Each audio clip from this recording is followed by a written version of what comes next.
나 있잖아. 상처받았어. 왜? 왜 그래? 왜?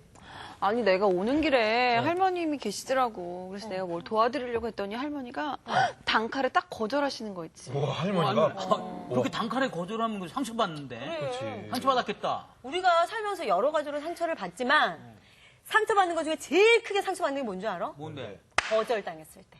맞아. 이 거절감이 정말 되게 많이 힘들다. 그럼 이런 경우에는 우리처럼 응. 하나님을 믿는 사람들은 그걸 어떻게 받아들여야 되지? 글쎄 말이야. 상처받은 걸 티를 안 낼 수도 없고. 그러게. 괜히 또 상처가 옮아버리면 안 된다니까. 그렇다니까. 그럴 때 선생님을 불러보는 거야. 그럴까? 세!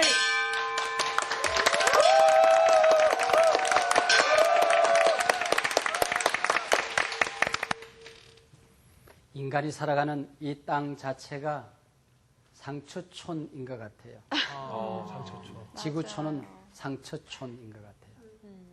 어머니 뱃속에 우리가 편히 쉴 때도 우리 엄마 아빠가 불안하거나 환경이 불안하면 심리학자들의 이야기를 들으면 뱃속에서도 상처받을 수 있대요. 맞아요. 그렇다고 그러더라고. 태어나자마자 이 아이가 환영받지 못하고 살았을 때에 아이가 아무것도 모르는 것 같지만은 거절감을 겪을 수 있을 것 같아요. 그다음에 어린아이가 자라가면서 더더구나 또 감수성이 예민한 청소년 시절에 결혼 생활하면서 심지어는 교회 생활하면서도 우리가 상처받고 또 거절감을 겪을 수가 있는 것 같아요. 기도원 공부는 끝이 났어요. 이제 입다 사사를 공부하게 되었는데 첫 시간은 사사기 10장 6절에서 11장 11절까지 말씀을 통해서 입다 첫 번째 시간 상처받은 치유자, 상처받은 치유자 그런 제목으로 공부를 하게 되었습니다. 오늘의 말씀 사사기 13강 입다 1편 상처받은 치유자 유영무 목사님 시작해 주세요. 인간의 마음처럼 넓고 큰 것은 없는 것 같아요. 온 우주를 우리 가슴 속에 마음에 담아 놓아도 여유가 있을 만큼 인간의 마음은 넓고도 큽니다. 인간의 마음처럼 따뜻한 것도 없는 것 같아요. 원수도 녹일 수가 있고 또 무쇠도 녹일 수가 있습니다. 인간의 행복과 모든 기쁨이 마음에서부터 솟아나오게끔 되어 있습니다. 그러나 그 마음이 상처로 얼룩지면 인간의 마음처럼 좁은 것도 없는 것 같아요. 맞아요. 바늘 하나가 들어갈 수 있는 틈바구니가 없어져 버리고 마는 것입니다. 인간의 마음에 상처가 치유되지 않으면 사람의 마음만큼 추운 것도 없는 것 같아요. 하루아침에 북극, 남극으로 변해버리고 맙니다. 상처 입은 인간의 마음이 치유되지 않으면 좋은 직장이 있어도 수입이 넉넉해도 고급 주택에 살아도 그 사람은 행복할 수가 없습니다. 교회 안에서조차도 마음의 빗장을 걸고 늘 외롭게 살아가는 사람들이 있습니다. 열등감을 이기지 못해서 보는 것이 늘 부정적이고 말하는 것이 부정적인 사람들을 우리가 보게 됩니다. 교회 생활에 상처를 받은 사람들은 교회의 생활에 뛰어들지를 않아요. 목사님에게 상처받은 사람들이 있어요. 그 사람의 철학이 있습니다. 처갓집과 화장실과 목사님은 멀리할수록 좋다. 그래서 목사님 가까이 가지 않아요. 그래서 교회를 옮겼는데 다른 교회에서 목사님에게 받은 상처 때문에 이 교회에 와서도 목사님하고 가까이 지내지 못하는 사람들, 사역의 중심에 들어오지 못하는 사람들을 많이 보게 됩니다. 그 상처를 건강하게 받아들이고 상처를 건강하게 해석하고 건강하게 또 다음 방향으로 나가는데 실패한 사람들이다. 그렇게 볼 수 있겠죠. 아까 누군가 얘기했던 것처럼 수많은 상처들이 있지만은 상처 가운데 사령관급에 해당되는 것이 바로 거절감이라고 하는 겁니다. 이 거절감은 자살의 원인이 되기도 해요. 사랑하는 사람, 연인으로부터 버림받았다는 거절감. 내가 힘없고 나약할 때에 내 부모로부터 내가 거절받았다는 감정. 또 내 몸이 늙어가고 또 죽음을 목전에 두고 있는데 내 피를 타고 난 자식들로부터 버림받았다는 노인들의 거절 감정. 목숨 걸고 일했던 직장으로부터 버림받았다는 느낌. 또 이 세상은 살기가 좋을지 모르지만 나는 이 사회로부터 이 시대로부터 나라로부터 나는 버림받았다고 생각할 때에 거기서 악당들이 나타나기도 하는 것 같아요. 지난 시간에 이 거절 감정을 부정적으로 해결하고 이복 동생 70명을 죽이고 권력을 쟁취했던 아비멜렉을 우리가 배웠습니다. 네. 오늘 본문에서는 거절 받으신 하나님의 마음이 나와요. 하나님도 거절 받으신다니까요. 하나님도 거절. 형제들로부터 거절받은 입다라는 사사가 나옵니다. 근데 입다라는 사사는 아비멜렉처럼 상처를 상처로 해결하는 것이 아니라 비교적 건강하게 해결하는 사람으로 등장되고 있습니다. 목사로서 저는 교인들을 섬기면서 교인들이 목사를 보면서 목사는 상처 안 받겠지. 목사는 다른 사람들의 상처를 치료해주는 사람들이니까. 그렇게 생각하는 분들 그렇게 계셔요. 생각하는 사람들이 있는 것 같아요. 근데 목사도 목석은 아닙니다. 그냥 목사지. 혹시 상처를 받았다 할지라도 혼자서 그냥 손들고 마음이 상한 자를 고치시는 주님. 그러면 그냥 낫는 사람인 줄로. 그리고 신비의 명약을 가지고 다니다가 상처받을 때마다 하나 입에 톡 털어놓으면 상처가 치료되는 사람으로 생각할 수가 있습니다. 맞아요. 그러나 사실은 지도적인 위치에 있는 사람들이 더 많은 상처를 받을 수 있는 환경 속에서 살아갈 수가 있는 것이죠. 그 얘기는 인간은 누구나 상처를 받을 수 있다. 근데 상처를 받는 것까지는 내 잘못이라고 할 수 없을 거예요.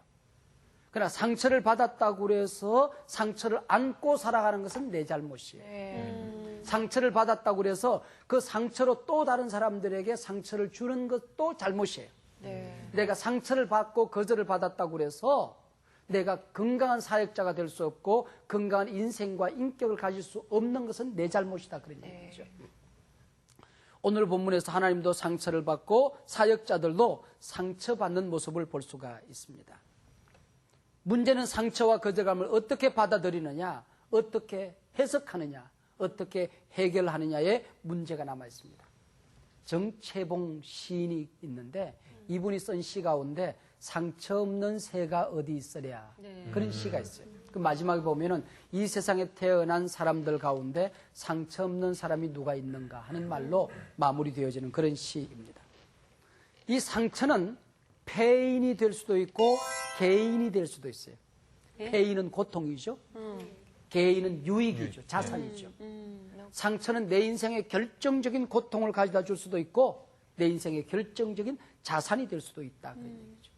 상처는 미스가 될 수도 있고 미션이 될 수도 있다는 것입니다. 미스, 상실이 될 수도 있고 미션, 사명이 될 수도 있는 거예요. 조개 한 마리가 먹이를 먹기 위해서 입을 벌리고 따끄닥거리고 가다가 모래알 하나가 튀어들어왔을 때 썩어서 없어지는 조개가 될 수도 있고 진주조개가 될 수도 있다 하는 것이죠. 그래서 이 시간에는 사사 입다를 공부하는 첫 시간인데 상처 입은 치유자, 상처받은 치유자 그런 제목으로 접근을 해보려고 합니다. 헨리 나우엔의 오래된 책 가운데 The Wounded Healer, 상처 입은 치유자라는 책이 있습니다. 하나님의 사역자, 진정한 그리스도인이 된다고 하는 것은 상처 입은 치유자가 되는 것이다 라고 그는 정의하고 있습니다. 내가 경험한 상처를 건강한 태도로 받아들이면 다른 사람들을 돕고 치유하는 자산, 원천이 될 수도 있다. 그는 그렇게 주장합니다. 상처 때문에 인생이 곪고 마냥 아파하는 사람이 있는가 하면은 내가 경험한 상처로 이웃에게 생명을 나눠주는 사람들이 될 수도 있다. 그런 얘기죠. 굶주려 본 사람은 굶주리는 사람들을 이해할 수가 있습니다. 애통해 본 사람은 애통하는 사람들을 달래줄 수가 있습니다. 크리스찬 리더는 자신의 상처를 숨기는 사람이 아니라 자신의 연약함을 직시하고 인정할 줄 아는 사람들이라는 거예요. 그리고 다른 사람들의 상처와 약점을 품어주는 사람이라는 것이죠. 이제 그 상처 입은 치유자들을 만나보기 위해서 사사기 10장, 사사기 11장 안으로 들어가 보는 겁니다. 거기서 상처 입은 하나님, 또 상처받은 입다 사사를 만나보게 될 것입니다. 사사가 출연하려고 하면은 하나님의 구원자가 출연할 수밖에 없는 어두운 이스라엘의 상황에 대한 기록이 성경에 늘 등장되는 것을 볼 수 있습니다. 지금까지 사사가 등장했을 때에 어떻게 이스라엘 역사가 암울하고 어두웠는 것을 기록했던 그 어떤 기록보다도 가장 비참한 기록을 신랄한 공격으로 사사기는 지금 입다를 등장시키고 있습니다. 그게 6절이거든요. 6절. 네. 이스라엘 자손이 다시 여호와의 목전에 악을 행하여 바알과 아스다롯과 아람의 신들과 시돈의 신들과 모압의 신들과 암몬 자손의 신들과 블레셋 사람들의 신들을 섬기고 여호와를 버리고 그를 섬기지 아니하였으므로 지금까지 사사가 등장할 때는 이스라엘 자손이 다시 여호와의 목전에 악을 행하여 바알들과 아스다롯을 섬겨 이렇게 기록해요. 네. 그러니까 그 귀신들 우상들 가운데 대표 선수만 딱 등장시켜요. 그런데 여기 많아요. 이번에는 온갖 우상들, 온갖 귀신들을 다 등장시키고 있는 것을 볼 수 있습니다. 네네. 자그만치 7개의 이방 신들을 나열하고 있습니다. 당시에 이 가나안 땅에 들어왔던 모든 신들을 다 나열하면서 입다가 등장할 시대가 어떤 시대인가를 얘기하고 있어요. 바알들과 아스다롯도 복수예요. 네. 아스다롯도 복수예요. 아람 신들, 시론 신들, 모압의 신들, 암몬 자손의 신들, 불의 사람의 신들 전부 다 복수로 기록됐어요. 예. 이거 무슨 우상 전시장 같아. 더만 우상 박람회 같아. 예. 그리고 여기에 등장하는 나라들이 이렇게 나오잖아요. 네. 나라들을 잘 분석하면 동쪽 신, 서쪽 신, 남쪽 신, 북쪽 신 다 왔다 그 얘기. 온갖 떼거지들이 다 왔다. 그 얘기야. 동서남북에는 신들이 다 모였다. 그렇게 기록하고 있습니다. 이스라엘이 가나안 땅에 들어간 것은 동서남북의 온갖 신들을 다 쫓고 그게 하나님을 영화롭게 하고 하나님의 왕국을 세우라고 그랬더니 네. 거기 들어가서 농사를 지으려고 하다 보니까 풍요의 신들 그 사람들이 재미있게 사니까 재미를 본받아서 바알과 아스다롯을 섬기더니 드디어 여호와 하나님은 아예 눈에도 보이지 않는 먼 나라로 소출해버렸어. 그리고는 동서남북에는 모든 귀신들을 다 수입해다가 지금 섬기고 있는 것입니다. 어쩌면 좋아, 어쩌면 좋아. 이게 지금 입다가 등장하는 이 시대예요. 그랬더니 7절에 보니까 그 다음 절에 바로 여호와께서 이스라엘에게 진노하사 블레셋 사람들의 손과 암몬 자손의 손에 그들을 파심해 여기 진노한다는 얘기는 여호와의 입에서 불을 토했다는 단어를 쓰고 있어요. 하나님의 코와 하나님의 입에서 이 악한 시대를 향하여 하나님의 백성이지만 불을 토하는 그런 장면을 연상하게 하는 단어를 쓰고 있어요. 7번이나 하나님이 수없이 참아주었지만 이 온갖 7 귀신들을 다 데리고 왔냐. 7을 등장시켜서 하나님은 참을 때까지 다 참았는데 또 7의 귀신을 등장시키면서 온갖 귀신들을 다 끌고 오느냐 그런 얘기예요. 그래서 하나님께서 8절에 그 다음에 이어지는 8절에 보면은 블레셋과 암몬 족속들이 들어와서 그 해에 그들이 요단강 저쪽 길라앗에 있는 아모리 족속의 땅에 있는 모든 이스라엘 자손을 쳤으며 옛날 번역에서는 학대하니 그랬습니다. 8배 동안 억압하였더라. 그러니까 또 다른 옛날 번역에 보니까 학대를 당하였더라 그렇게 됩니다. 근데 이것을 쳤다, 학대했다 이 말이 비슷한 단어를 쓰고 있어요. 라하츠란 단어와 라차츠란 단어. 라차츠. 부슈다. 산산이 때려 부슈다. 짓밟음의 부수다. 부수다라는 단어인데 다른 단어를 씀으로써 얼마나 하나님께서 지금 이 상황을 격렬하게 취급하고 있는가. 얼마나 가슴 아프게 취급하고 있는가를 지금 히브리 언어를 통하여 등장시키고 있는 것입니다. 18년간 칼바람처럼 매서운 징계를 견디다가 이스라엘 백성들이 하나님께 구원을 요청해. 하나님, 우리가 잘못해서 용서해 주세요. 라고 하면 하나님은 언제나 그래, 내가 너를 용서하지. 언제든지 아픔이 와. 내가 너를 찾아가 용서해 줄게. 구원자를 보낼게. 이스라엘 백성이 부르짖음에 구원자를 보내시더라. 네. 부르짖음에 구원자를 보내시더라. 언제나 그렇게 되어 있었어요. 예. 그게 사사기 사이클이었어요. 근데 하나님께서는 부르짖어도 하나님께서는 이제 외면하는 거예요. 이제 너희들이나 질렸어. 나도 이제 구원자를 보낼 수가 없어. 더 이상 보내도 소용없잖아. 하나님께서 지금 그렇게 말씀하고 있어요. 그러면서 하나님 뭐라고 말씀하시는 거 아니? 11절부터 14절, 4절에 걸쳐서 7번 동안 내가 너희들을 건질 만큼 건지고 용서할 만큼 용서하고 구원자를 보낼 만큼 보냈잖아라고 얘기하고 있어요. 애굽 사람의 압제에서, 아모리 사람의 압제에서, 암몬 자손의 압제에서, 블레셋 사람의 압제에서, 시돈 사람의 압제에서, 아말렉 사람의 압제에서, 마온 사람의 압제에서 너희들을 구원하지 않았느냐? 이제는 네가 어떤 압제를 당한다고 할지라도 내가 너를 다시는 구원하지 않겠다라고 얘기하고 있어요. 하나님이 큰 상처를 받으신 거예요. 하나님이 큰 거절감을 받으신 거다 그런 얘기죠. 부르짖으면 구원자를 보내는 이 도식이 이제는 통하지 않는 것입니다. 나도 너희들에게 질려버렸어. 하나님께서 14절에 뭐라고 말씀하시는 거 아니? 가서 너희가 택한 신들에게 부르짖어 너희의 환난 때에 그들이 너희를 구원하게 해라. 야, 빛꽃이. 빛꽃이죠. 조롱하시죠. 예. 아니 실컷 그들을 섬겨서 고생했다고 한다면 그들이 신이라고 한다면, 살아계신 신이라고 한다면, 너희들이 그렇게 섬기고 따라야 될 신이라고 한다면 왜 이제 나한테 와? 그들에게 찾아가서 그들에게 구원자를 보내달라고 그래. 그들 보고 살려달라고 그래. 왜 나한테 왔어? 하나님이 냉혹하게 거절하고 있는 장면을 지금까지 한 번도 나타나지 않던 아주 안타까운 상황이 지금 전개되고 있는 것입니다. 상처 입은 하나님, 상처 입으신 하나님, 사랑에 상처 입으신 하나님, 나도 이제 너희를 포기할 수밖에 없다. 하나님께서 그렇게 말씀하고 계시는 것입니다. 그랬더니 이스라엘 백성들이 한 번 더 와서 부르짖는데 10절부터 보면은 구체적으로 부르짖죠. 내가 어떤 잘못을 했고 이렇게 잘못했고 이렇게 잘못했고 그렇게 해서 부르짖는 것을 볼 수 있어요. 그러면서 이스라엘 백성들이 쭉 하나님께 기도하는 내용, 부르짖는 내용을 보면 대략 네 말로 이제 한번 번역해 보면 이런 내용이에요. 하나님, 당신께서 좋으실 대로 행하시옵소서. 우리를 살리는 것도 하나님의 손에 달려있고 죽이시는 것도 하나님의 권한에 달려있는 일입니다. 우리가 하나님을 버리고 우상을 섬겼으니 우리가 무슨 할 말이 있겠습니까? 입이 10개라도 할 말이 없습니다. 당신이 우리에게 반응하시는 그 싸늘한 반응은 너무나도 정당한 것입니다. 당연한 것입니다. 하나님 저희들을 향한 분노는 너무나도 옳은 것입니다. 하오나 우리는 부르짖을 곳이 없습니다. 우리를 살려주실 분이 없습니다. 오직 하나님만이 우리를 구원해 주실 수 있사오니 용서해 주시고 구원해 주시옵소서. 우리가 부르짖을 자격이 없다는 것 너무나도 잘 알고 있습니다. 용서받을 가치가 없다는 걸 너무나도 잘 알고 있습니다.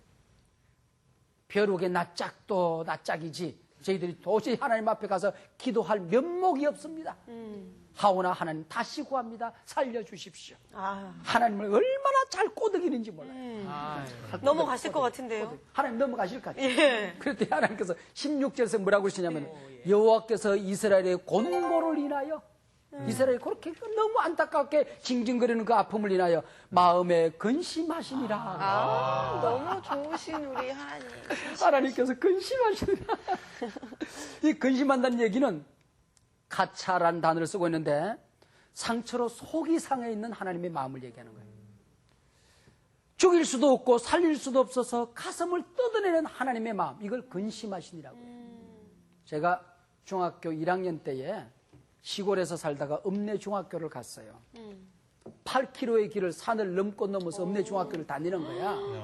한 번에 이제 형들하고 같이 중학교를 가는데 중학교 3학년 형이 야 오늘 우리 학교 가지 말고 땡땡 치자 그러더라고요. 땡땡 치자 그러더라고요. 그래 겨울이었는데 그러니까 나 혼자 학교 가면 나 그래서 왕따 당할 것 같으니까 그때는 또 땡땡이 치게끔 돼 있더라고. 한번 땡땡이를 쳤어요.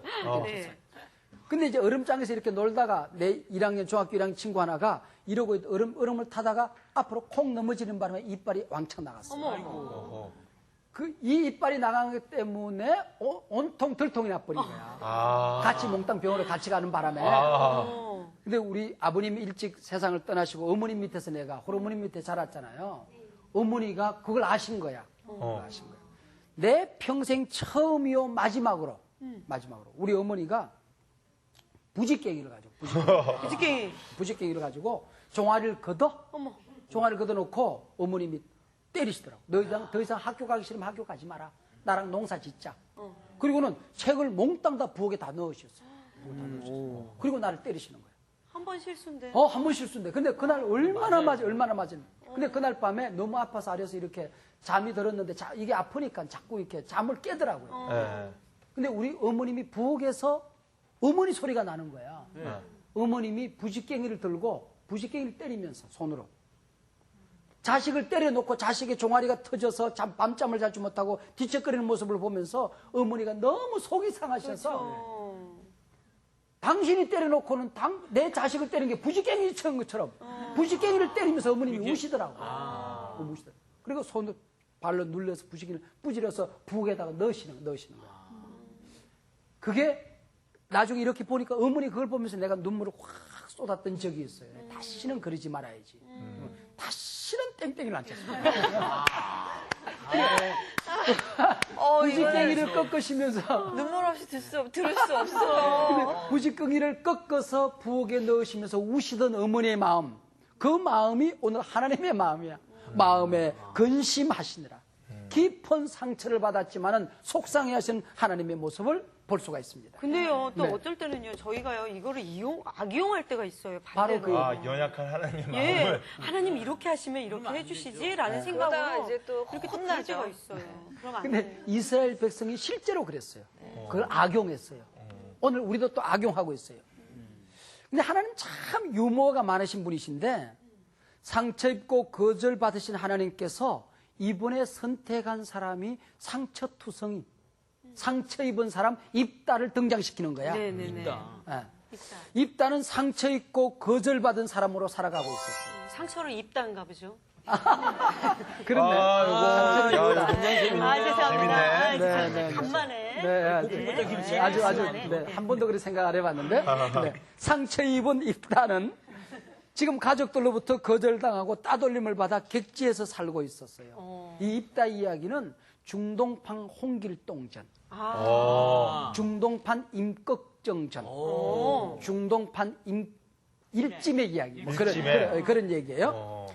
입다가 형제들로부터 거절받아 톱이라는 고장으로 가서 숨어서 혼자서 살고 있었어요. 네.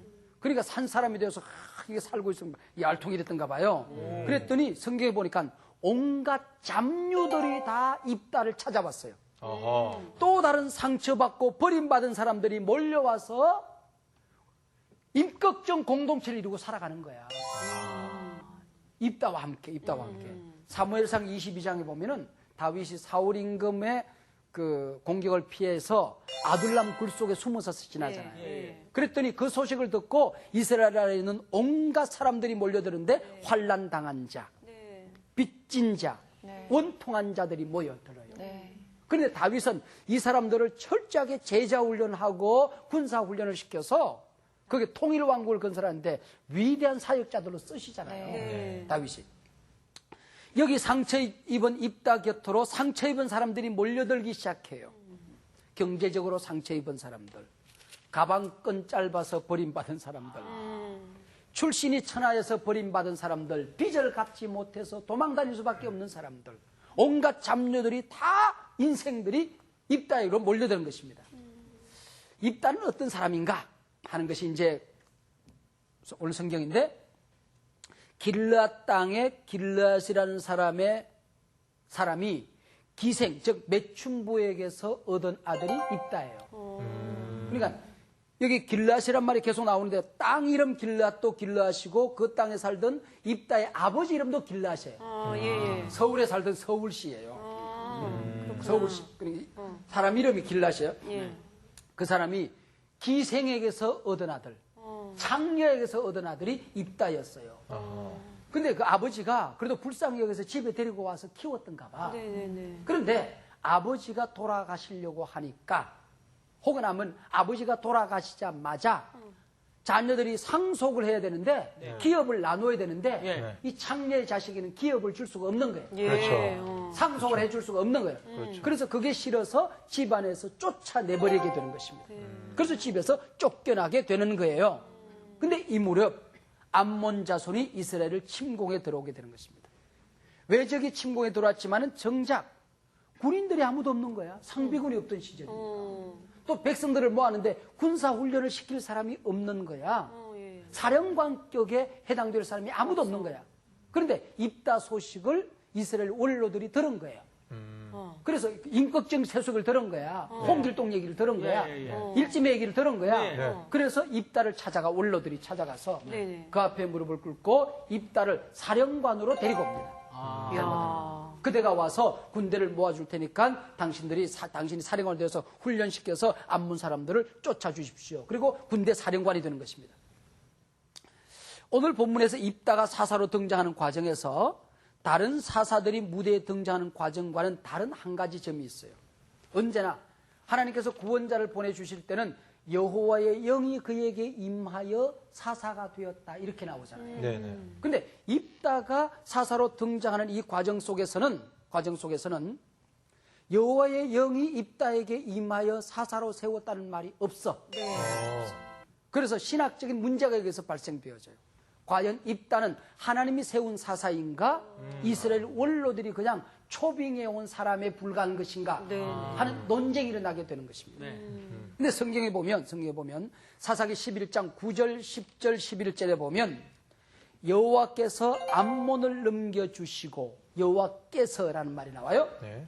또 여호와께서 증인이 되실 것이다. 여호와께서라는 말이 나와요. 그리고 입다가 여호와 앞에 아련다 하는 말이 나와요. 여호와란 말이 반복적으로 등장해요. 이 말은 무슨 얘기냐면은 성경은 입다를 사사로 공인하고 있다고 하는 것이죠. 다른 사람들은 그냥 여호와가 세워서 여호와 앞에서 혼자서 사사가 된 사람이지만은 여호와의 기름 부음을 받았다는 말을 생략했지만은 오히려 이스라엘 백성들이 함께 전체 민의를 모아서 사사로 인정했던 떠받들었던 이스라엘 원로 회의에서 공인된 사사였다는 것을 오히려 강조하고 있다. 네. 이해가 되시겠습니까? 네. 그러므로 입다가 하나님으로부터 부름받은 이 사사인가 하는 문제에 성경은 아무런 이의를 달고 있지 않다 하는 것이에요. 또한 상처받은 사사 입다가 그 문제를 해결하는데 상처로 문제를 해결하지 않고 상처 입은 치유자로 나타나고 있어요. 조금 전에 지난 시간에 우리가 공부했던 아비멜렉이라는 사람이 있었잖아요. 이 사람은 자신이 받았던 상처를 가지고 상처로 문제를 해결하고 역사의 상처를 내는 사람으로 등장해요. 그런데 똑같은 입다는 상처를 입었지만은 상처로 문제를 해결하지 아니하고 역사의 상처를 내는 사람으로 등장하는 것이 아니라 상처 입은 역사를 치유하는 사람으로 상처 입은 이스라엘을 치유하는 사람으로 나타나고 있는 것을 볼 수 있어요. 사사기 기자는 상처 입은 두 사람 아비멜렉과 입다를 동시에 이게 한 장 사이로 벽 하나를 두고 이렇게 부각시키면서 의도적으로 비교하고 있는 것을 볼 수 있어요. 지난 시간 공부했던 아비멜렉과 입다를 사사기 저자는 의도적으로 비교하고 있어요. 두 사람 똑같이 첩의 자식으로 태어나요. 맞아요. 맞아요. 그러네요. 두 사람 똑같이 정실의 자식들과 갈등을 겪게 돼요. 그러나 다른 점이 있다는 것을 부각시키고 있어요. 아비멜렉은 불량배들을 돈으로 사서 70명 청부 살인을 시켜요. 그런데 입다는 오히려 잡류들이 입다를 향하여 찾아와요. 상처 입은 사람들이 입다를 찾아오고 있어요. 아비멜렉은 이스라엘 공동체 언약을 깨뜨리고 오히려 이방 땅 세겜으로 가서 거기서 왕이 되어서 돌아와요. 그런데 입다는 오히려 밖으로 쫓겨갔다가 이스라엘 사람들에 의해 청빙을 받아서 거기서 사사가 돼요. 오히려 쫓겨갔다가 다시 이스라엘 공동체 안으로 들어와요. 그러나 아비멜렉은 공동체를 버리고 언약을 버리고 이방 땅으로 가서 왕이 되어 오히려 돌연변이 정권을 세워서 들어오게 되는 것입니다. 가장 중요한 것은 하나님께서 상처로 반응한 아비멜렉을 버리고 죽이신다는 것입니다. 그러나 상처 입은 치유자로 자신이 받은 상처로 복수하지 않은 입다를 오히려 하나님의 사사로 세우는 것을 볼 수 있어요. 이 사사기를 기록한 사람을 우리는 첫 시간에 뭐라고 배웠냐면은 사사기 저자를 신명기 저자라고 그랬죠. 네. 이 신명기 저자에서 머리라는 단어는 굉장히 중요한 단어로 가끔 쓰여지고 있어요. 머리가 될지언정 꼬리가 되지 않게 하는 이 머리라는 단어는 굉장히 중요한 단어로 쓰여지고 있는데 하나님께서는 자신이 머리가 되기 위해서 자신에게 상처 준 사람들을 다 죽이고 머리가 되기를 원했던 아비멜렉을 죽이는데 어떻게 죽이는 거니? 머리를 깨트려서 죽여요. 그렇죠. 그러네요. 머리를 깨트려서 죽이죠. 맷돌짝으로 두개골을 깨트려서 머리를 깨트려서 죽이는 것을 볼 수 있어요. 그러나 오늘 본문의 입다를 사사로 등장시키는 이 사사기의 기록은 머리가 되게 하겠다는 얘기를 반복적으로 계속 기록하고 있어요. 머리가 되게 하겠다. 머리가 되게 하겠다. 머리가 되게 하겠다는 얘기를 계속적으로 하고 있는 것을 볼 수 있어요.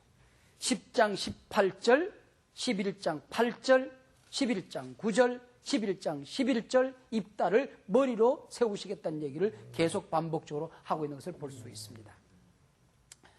상처 입은 치유자 입다. 장녀의 몸에서 태어나 버림받고 상처받은 자가 민족의 상처를 치유하기 위해서 나설 때에 하나님께서 그를 높이 들어서 사용하고 있다 하는 이야기를 기록하고 있는 것입니다. 이 이야기를 통하여 사사기 제자는 우리에게 하나가 도전을 하는 거야. 질문을 하는 거예요. 너는 상처를 어떻게 해결하고 있느냐? 가슴에 든 것이 상처밖에 없으니까 내어놓을 것도 줄 것도 상처밖에 없는 사람으로 살아가느냐? 아니면 상처 입은 치유자가 되어서 사람들을 치유하며 살아가느냐? 상처 입었다고 해서 상처를 가지고 문제를 해결할 때에 역사에 또 다른 상처를 낳을 수밖에 없고 결국은 네가 상처받아서 머리가 깨어져 죽는다. 너는 아비멜렉이 될래? 아니면은 네가 입은 상처를 가지고 내 주변에 상처 입은 사람들을 어루만지며 치유하는 사람으로 살아갈래? 하고 묻는 거예요. 후자할래요. 당연히 후자야 되고 그렇죠. 하나님께서는 우리를 이 땅에 보내주실 때에 이렇게 이쁘고 깨끗한 성품을 내 인생을 아름다운 그림을 그릴 수 있는 화폭을 우리에게 주셨어요. 근데 우리는 이 땅에 태어나면서 상처를 받을 수가 있어요. 네. 상처. 그 다음에 살아가면서 매일같이 내 부모 가까운 사람들에게 상처를 받을 수가 있어요.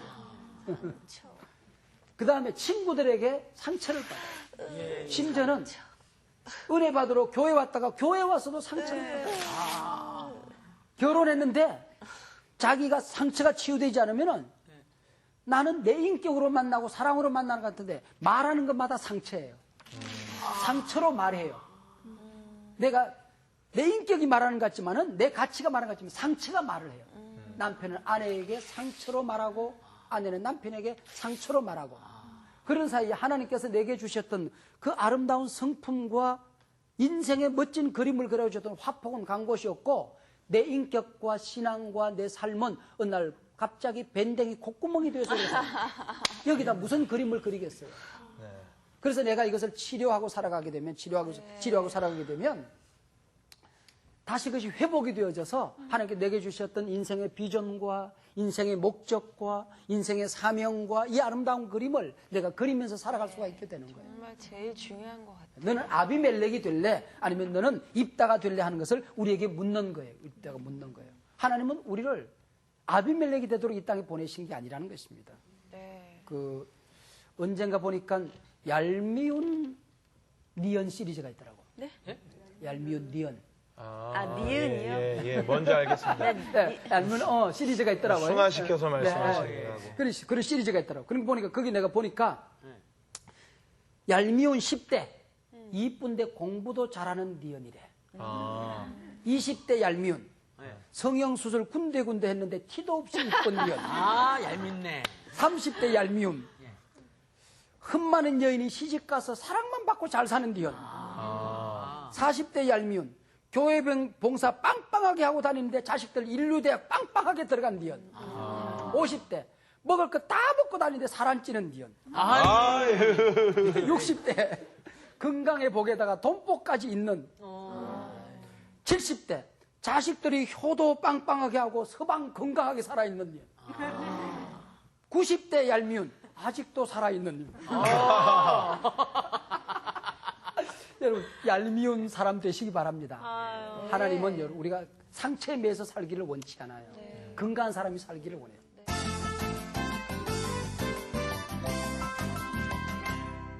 우리 오태근 집사님에게 이런 걸 한번 내가 한번 질문을 던지고 같이 한번 들어보세요. 네. 교회에서 찬양 사역을 하잖아요. 나는 최선을 다하고 그들을 섬겼는데 우리 대원 가운데 한 사람이 불만이 생기고 지가 상처받았대. 그러면서 불평하고 원망하고 그리고 목사님께 가가지고는 우리 리더가 저리 가서는 안 되겠어요. 예배에 기름 부으심이 없어요. 저런 사람이 어떻게 예배 인도, 찬양 인도하는지를 모르겠어요. 그래가지고는 상처를 줘서 결국은 대원들을 덜수석거려가지고는 오태근 찬양 사역자를 내보냈어요? 내보냈어. 어. 내보냈어. 다 내보냈어. 어떻게. 박수 내보냈는데, 치네요. 저렇게. 그리고 나중에 불평했대. 그 사람이 불평하고 다닌 걸 이유를 알고 봤더니 지가 찬양사를 하고 싶은 거야. 지가 그 자리를 가려고. 그래가지고는 새로운 사람이 올 때까지 지가 하겠다고 그러더니 결국 아예 들어앉아 버렸어. 그래가지고 뭐 하는데 그게 뭐 한 번, 두 번 하지 그게 전공성이 없는, 전문성이 없는데 되겠어. 예. 근데 교인들이 뭐 이상하게 요즘 예배 이상하지 않아? 찬양 이상하지 않아? 태권이 어디 갔어?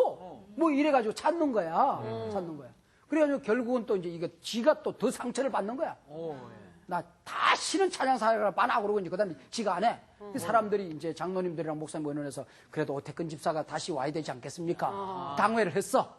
그래서 찬양사역자로 오태근 집사를 이제 모셔오기로 했어. 네. 그래서 이제 당회의원들이 가서 오태근 집사, 그때 우리가 참 당회에서 그때 오태근 집사를 찬양사역 내려놓게 한 거 참 미안하다고. 예. 와서 이게 지금 거북선 다 깨졌지만 와가지고 다시 이제 좀 재건해가지고 다시 좀 찬양사를 맡아줘야 되겠다고. 네. 그렇게 이제 불렀어. 네. 입다에게 똑같은 얘기잖아, 지금. 네네네네. 똑같은 얘기잖아. 그때 이런 상황이라고 한다면은 우리가 들어갈 건지 말 건지 또 아니면은 들어간다면은 어떤 준비를 하고 들어가야 되는지 들어가서 어떻게 해야 되는지 이런 일들이 교회에서 너무 많잖아요. 많죠. 세상에도 너무 많잖아요. 너무 많잖아요. 이순신도 똑같은 지금 입다처럼 말이 쫓겨나갔다가 다시 또 뭐 감옥에서 오고 뭐 이런 일들이 얼마나 많이 있겠어요. 그죠? 많이 있어요. 오태근 집사님 같으면 어떻게 해요? 어떻게 하실래요? 좀 들어가죠. 들어가요. 역시. 네, 들어갑니다. 어떤 마음으로요? 어떤 마음이냐가 중요한데, 참, 솔직해야겠죠. 솔직해요. 성수학당. 네. 근데 일단 저 같으면은, 나간 사이에 생각을 많이 했을 것 같아요. 여기는 이제 선생님께서는 표현을 안 해주셨지만, 생각을 많이 하고 들어간다고 치면은, 저는 좀 그래도 이렇게 많이 이렇게 모서리가 깎여서 들어갈 것 같아요. 이제는 아무래도 입 조심하고, 더 성숙해야 되겠다는 생각도 좀 갖고. 오히려 나를 다듬는 기회로. 네, 기회로 삼을 나를 것 같아요. 다듬는 기회로 삼아서 네. 내가 나를 비판했던 사람들을 또 비판하는 것이 아니라 또 아니면 폼 잡으면 들어가는 것이 아니라 오히려 나를 다듬는 기회로 나를 되돌아보는 기회로 삼아서 들어가면 저를 비판하고 나간 사람을 다시 와라 같이 하자. 여기까지는 못할 것 같아요. 여기까지는 못할 내가 거야. 솔직히 말씀을 드리면 그건 못하지만 그래도 생각을 해보니까 그래도 그 자리가 그래도 참 소중했구나라는 생각을 했을 것 같아요. 그래서 아마 그런 기회를 삼지 않을까. 저는 다시, 그러니까 물론 태근 오빠 하는 얘기처럼 저를 한번 다시 되돌아볼 것 같아요. 이렇게 된 상황이 어떻게 된 것이었을까? 책임을 이제 저한테서의 문제점을 찾는 거죠. 그러면서 더욱더 다시 들어갈 때는 더 겸손함과 더 낮아짐으로 내가 잘 섬겨야겠다라는 마음으로 들어가고요. 저를 모함했던 그 집사님은 물론 마음은 태근이 오빠처럼 안 돼요. 안 되지만 거칠애적으로라도 제가 그렇게 마음을 먹으려고 그냥 그분은 이제 저를 보면서 저를 피하시고 이제 막 그러겠지만 오히려 제가 앞으로 한 발 더 가서 그냥 잘 지내셨어요? 아무 일 없다는 듯이. 그간 아무 일 없다는 듯이 잘 지내셨어요? 안 되지만은 하려고 노력해서 겉으로라도 그렇게 하다 보면 하나님께서 저에게 미란아 너 잘했어. 그래 그렇게 하는 거야 라고 말씀하실 것 같아요. 우리가 상처를 안고 그 사역에 들어간다는 것은 참 위험한 것 같아요, 오히려. 네. 그러니까 입다는 나와서 불평한 흔적이 없어요. 불평한 흔적. 자기가 받은 상처를 불평한 흔적이 없어요. 그 다음에 나를 쫓아내볼 때는 언제고? 라고 했던 흔적이 전혀 없어요. 그러고 보면 상당히 자기를 건강하게 치유하고 있지 않았나 싶은데 상처 준 그 사람을 용서하지 않고서는 내 상처가 치유되지 않아요. 소울 타이라는 게 있는 것이거든요. 내게 상처 주는 사람을 내가 용서하나 봐라. 그렇게 되면 내가 미워하는 그것과 이게 혼과 혼이 이렇게 묶여져 있다고 그래요. 묶여서 그 미움의 독이 그 사람을 썩히고 그 사람에 퍼져가는 것이 아니라 결국은 나를 썩히게 되는 것이에요. 그게 아비멜렉이거든요. 이 참 아빈내기 어려운 게 네. 너무 잘 알고 있잖아요. 그러니까 뭐 미란 언니처럼 한 발자국 자기가 더 가서 손 내밀 수 있어야 되는데 저 같은 경우는 정말 용서하는 마음 하나님께 구하고 정말 하나님께 그 영혼을 올려드리고 내 안에서는 이제 그렇게 용서를 하겠는데 직접 만났을 때는 아무 일 없었던 듯이 잘 지냈어? 이런 말을 절대 못하겠어요. 근데 이게 제 얘기 좀 하고 싶어요. 해주세요. 저도 좀 끼어들 수 있는 기회를 주시면. 예, 상처받았구나. 너무 세 명이 다 이렇게 얘기를 많이 하시니까 전 그런 것 같습니다. 인생을 살면서 이 성경에도 비유가 나타나지만 알곡과 축정이라는 비유가 있거든요. 그러니까 인생을 살면서 물론 모든 것들이 저에게 다 알곡이었으면 좋겠죠. 하지만 인생을 살면서 축정이 나오기 마련이거든요.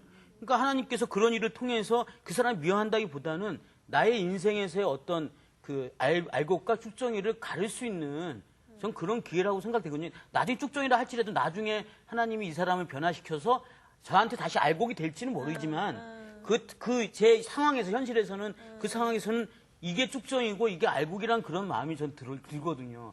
그래서 그 상황에서는 제가 봤을 때 그 사람을 미워한다기보다는 하나님께서 나를 통해서 이런 이런 기회를 주시는구나라는 생각을 할 것 같아요. 저는. 그 사람을 미워하다기보다는. 궁금한 건 나는 이제 김상훈 씨한테 알곡인 거죠? Of course! 예. 난 그게 확인하고 싶은 거지. 그러니까 예전에요, 목사님. 정말 그 어떤 감정이 저한테 상처를 준 사람이에요. 근데 그 사람이 저기 엘리베이터 앞에 서 있어요. 근데 제가 마음이 두 갈래예요. 선과 악이. 얘기해. 가지 마. 제가 너한테 어떻게 했는데. 가지 마. 막 이랬거든요. 근데 제가 그걸 누르고 안녕하세요. 잘 지내셨어요? 라고 이야기하는데 그 순간 제 몸에서 소름이 싹 끼치면서 저도 제가 얘 말을 뱉으리라고 생각을 못 했거든요. 근데 그러고 나서 뒤돌아서니까 하나님께서 잘했어 미란아. 그래 그거야. 안 되지만 하려고 하는 네 노력이 정말 대단하다라고 그 말씀하셨어요. 그 사람에 대해서 미워할 필요는 없는 것 같아요. 그 상처 자기 언니를 죽이고 그 정말 나치 정권 아래서 자기 주변의 사람들을 정말 비참하게 죽였던 그 악당이 자기 앞에 톡톡 걸어올 때에 그냥 막 소름이 쫙 끼치면서 하나님은 용서하라고 끊임없이 얘기를 하는데 하나님 앞에 항거하는 장면이 나와요. 항거하는 장면이. 하나님 어떻게 저를 용서하라고 말씀하십니까? 근데 사랑의 사신으로 왔지만 용서가 안 됩니다. 근데 이 사람이 이제 마지막 결론은 뭐냐면은 신뢰를 쌓을 때까지는 시간이 걸릴 수 있다는 거예요. 신뢰를 쌓을 때까지 시간이 걸릴 수 있지만은 용서를 선언하는 것은 내가 하고 들어가라는 거예요. 사역지에.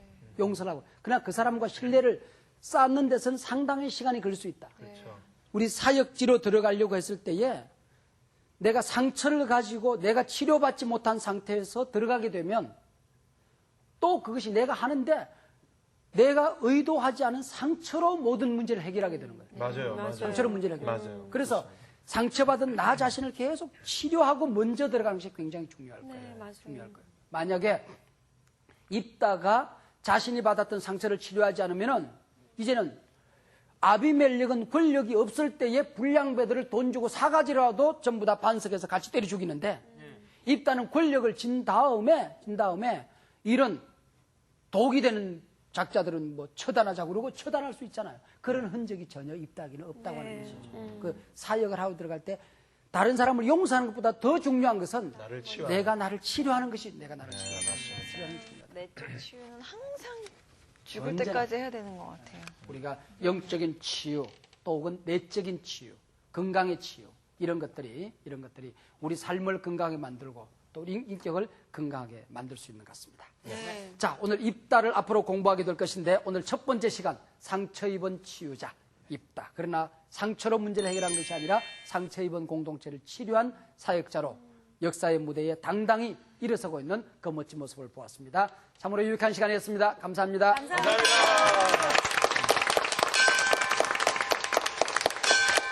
이번 주 성서학당 퀴즈는 기드온이 300명의 군사로 미디안과 아말렉 13만 대군을 물리친 전투에서 사용했던 무기가 아닌 것은 1번 나팔, 2번 횃불, 3번 법궤, 4번 항아리. www.cbs.co.kr/school 홈페이지에 들어오셔서 정답을 올려주세요. 10명을 추첨하여 대한성서공회에서 제공하는 개역개정판 성경책 또는 류용무 목사님의 성서학당 요셉편 바이드림을 드립니다. 여러분도 마음속에 상처가 있다면 먼저 치유하시고 모든 일을 하셔야 될 것 같습니다. 그래서 입다처럼 정말 우리가 상처를 받았지만 항상 상처를 치유하는 자로 살아갔으면 좋겠습니다. 알았죠?